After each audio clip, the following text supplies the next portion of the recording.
जय श्री श्याम दोस्तों। सुबह की शुरुआत ऐसे हुई कि चाचा को किसी काम से अरुणाचल जाना पड़ गया और यहाँ पे बाबू भी थोड़ा सा अपसेट था क्योंकि आज उसका भी जाने का दिन आ गया था। हम उसे कह रहे थे कि कुछ दिन और रुक जा, और यहाँ पे राधिका दी लोग दुकान खोल रहे थे। फिर यहाँ पे बाबू भी जा रहा था क्योंकि इसके स्कूल खुल चुके थे, तो हमने भी ज़्यादा इसे फोर्स नहीं किया।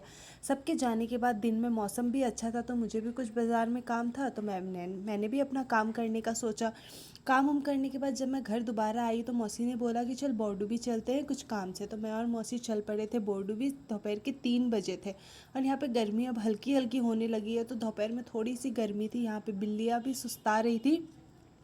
फिर यहाँ पे हम आंटी और दादी जी के पास बैठकर हम यहाँ पे गप्पे मार रहे थे, और ये बिल्ली भाई यहाँ पे कुर्सी के पास आके अपने नखरे दिखा रही थी, तो मैंने इसे भी थोड़ा सा कैप्चर कर लिया। फिर यहाँ पे भाई भी आ चुका था, तो हम यहाँ पे बात कर रहे थे। फिर वहाँ से निकलने के बाद हम आ गए थे घर, और शाम को भाई चाय के साथ नाश्ता चाहिए, कुछ ना कुछ तो चाहिए भाई चटपटा। किस किस को इस चीज़ की एडिक्शन है मुझे ज़रूर बताइएगा, क्योंकि मुझे तो बहुत ज़्यादा चाहिए। तो यहाँ पे हम आज बना रहे थे सोयाबीन पॉपकॉर्न।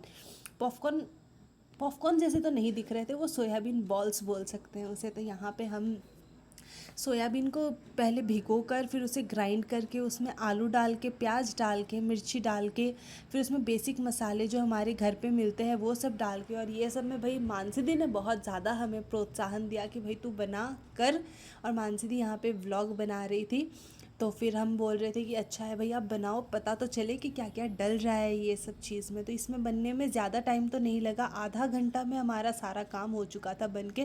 फिर यहाँ पे मैंने ब्रेड क्रम्स निकाल लिए थे उसे कोट करने के लिए, और वो भी मानसी दी फिर दिखा रही थी कि भाई देखो ऐसे ऐसे होता है। तो मानसी दी की वॉइस तो मैं थोड़ी सी कट करनी पड़ी मुझे। तो फिर यहाँ पे हमारा सारा इंग्रेडिएंट्स रेडी हो चुका था बनने के लिए। अब प्रॉपर इन्हें एक शेप देने की बारी आई, तो यहाँ पे हमने फिर मिर्ची कूटी, क्योंकि बिना मिर्ची के तो भाई टेस्ट ही नहीं आता। और यहाँ पे इसे थोड़ा सा पतला हो गया था, ये आलू के वजह से थोड़ा सा चिप रहा था हाथ में। तो फिर मैंने यहाँ पे, फिर हमें मम्मी ने मेरी हेल्प की।